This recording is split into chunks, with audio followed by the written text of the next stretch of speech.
Hello everyone, welcome to the world of Crimson Desert. Today I'm gonna talk about the Duchy of Hernand. As many of you know, Hernand is the first faction we encounter in the game, so I think understanding it also helps us understand the game even more. So that's why I want to talk about it. First thing we encounter when we come to Hernand is its beautiful castle. This castle watches over her people, to control them. It's actually there to serve them. You can see Well this kind met. of connection between Hernandian people and their nobles. I want to talk about castle a little bit more before I get into stuff like that. So Hernandian castle is in a really defendable position.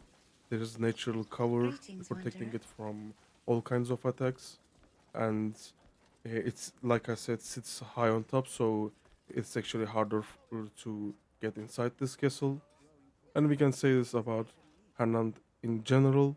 We might argue that Hernand is not the biggest or the strongest faction in Pyval, but they defend themselves really well. They fight really well. Even though they lost their battle to Demonis, I think their loss was not due to them being the weaker faction.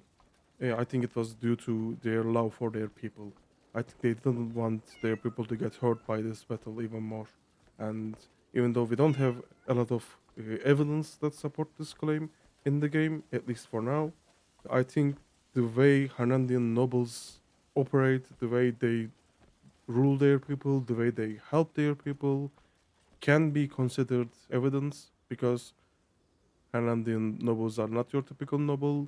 They don't see themselves above the common people, even though like there's probably exceptions to this. Most of the Hernandian nobles think their nobility status is to serve their people, not rule over them, not see them as mere peasants, basically. But I'm gonna talk about these later on the video. So I want to examine the castle a little bit first, because I think it teaches us a lot of things about Hernandian people and Hernandian culture in general. We talked about what we can see outside of the castle, so I'm gonna talk about what you see when you inside the castle. When you get inside the castle, the first thing you see is soldiers training and nobles watching them train. You don't see anything flashy. You don't see like statues in most castles or like big places. For example, in a place like Demonis, you would see a lot of statues, but not in Ireland because they are practical people. That may be the reason why when you Hello. come into this castle in certain times of the day, and in most of the times you can see nobles watching over their soldiers train. They are interested in this. In the castle itself, you can see drying racks and wood piles not hidden. They are in the open. They are not hidden for aesthetic reasons. They are kept in the open because it is the practical way. We Greetings. can see this kind of practicality in Hernandian soldiers as well. For example, their helmets are rounded. They are not for intimidation. They are for, again, protection. It is a practical design. Their choice of weapon is mostly spears and swords. Although we Do can say you this need something, for perhaps? most of the factions, Hernandians use swords and spears the most. I think they have a lack of ranged troops in their army. This might be caused by House Utakas Alphonse, who focus on use of spears above all weapons. Another thing we can examine about Hernandin soldiers is their shield design. It's a practical design, there is nothing flashy about it, and this kind of continues itself on Hernandin people as well. Their choice of clothes is basically practical. There is nothing flashy about them, even among nobles. There's nothing flashy about Well clothings met. of nobles. At first, we can think this is due to lack of funds or taste. I think that's not true because when you get inside some of the houses in Hernand, at most of the houses, you can see paintings, and this can be the proof that Hernandian people care for aesthetics, but they care about practicality more. For example, when you reach the outside of the town, you can see fields, but they don't only plant crops. There's cabbages everywhere, but you can also see some flowers. So not every possible space is left for something practical. Even though they value practicality over most of the stuff, they also see the reason behind doing things for aesthetic reasons. You can also see many pastures around Hernand. So I would say Hernand is pretty self-sufficient when it comes to their food situation. They might be even exporting some of the food because you can see a lot of fishermen around Hernand. Although I think it is not a main field for Hernandians, I think it's a really common hobby for Hernandians. If we see fishing as a field or as a main subject, I think Paleon is the biggest supplier of fish in Paival. But when you explore the world, especially the territory of Hernand, I think Hernandians are the most scattered around that are fishing. So I think it's fair to assume it's a really common hobby for Hernandians. One other hobby I think Hernandians have is various forms of gambling. Although there is various kind of gambling activities you can do in many different places, I think Hernands is the most easily accessible one. So that's why I think Hernandians also gamble occasionally. Hernand also has big snowy mountains, but we don't see these areas populated, at least not to a point where it's done in Paleon, for example. So I think it's fair to assume Hernandins don't like cold weather. Maybe it's the fact that you don't much have a choice in countries like Paleon, but Hernandins Fine day, basically have is the it not? choice of either choosing these beautiful fields filled with greenery, wildlife, amazing How are you? views, or getting into this snowy part Hello. that's cold. So yeah, I don't think they like cold weather, and I agree with them. Another thing I want to talk about is some key figures in Hernand and some of the factions. House Celeste is probably the first one we should talk about because they are the rulers of Hernand. The head of House Celeste is Charles Celeste, who is the Duke of Hernand.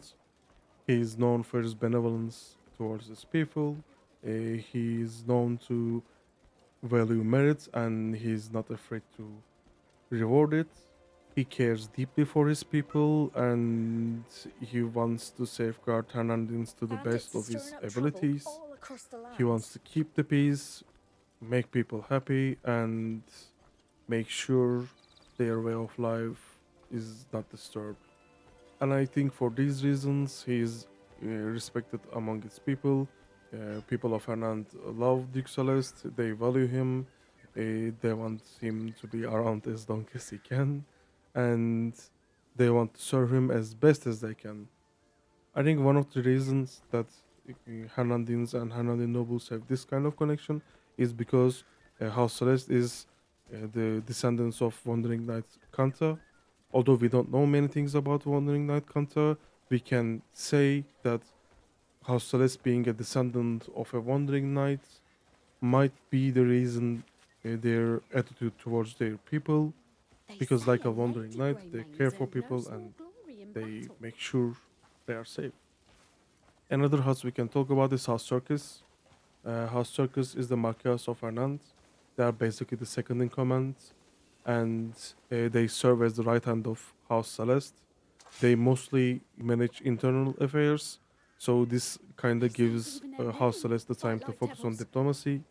Like many of the houses in Hernand, they also focus on safeguarding their people.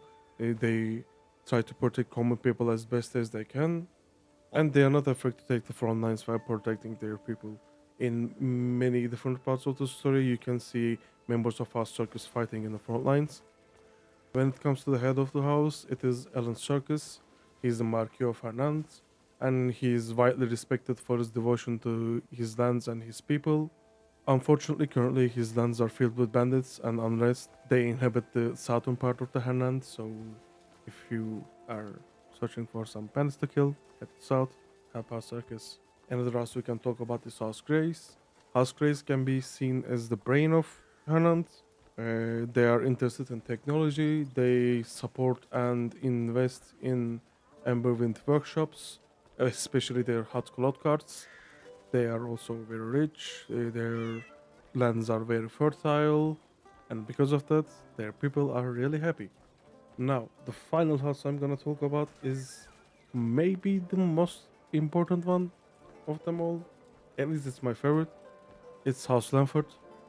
House Lanford is the Marquis House of Caliphate. They basically rule Caliphate on behalf of Hernand. They oversee the defense and governance of Caliphate region, and because of their incredible success in this, they gained the nickname Unyielding Shield. And this nickname not only represents them but Caliphate as a whole. They are brave warriors, they are not afraid of battle, Good morrow and to you. they do not run away from it. A figure we definitely Fair need to weather. talk about is Stefan Lamford. He's the Marquis of Caliphate and the head of House Landford. And this guy is said to be one of the strongest warriors in Pyvel. You seem troubled. They say he has exceptional leadership skills and he is incredibly strong. People like to follow him, people want to fight beside him, people are honored to fight with him, basically.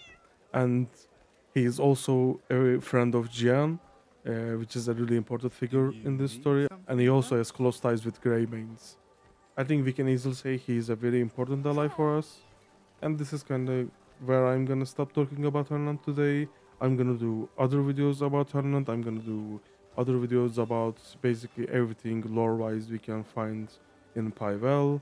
I'm gonna try to explore Crimson Desert as best as I can. If you like the video, please like and subscribe and comment if possible.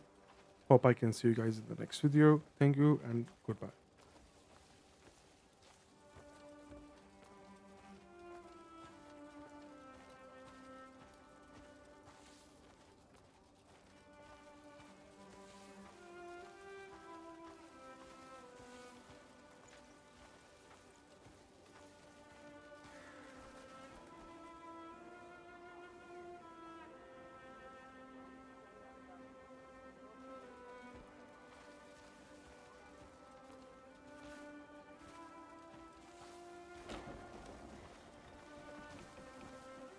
Good day to you.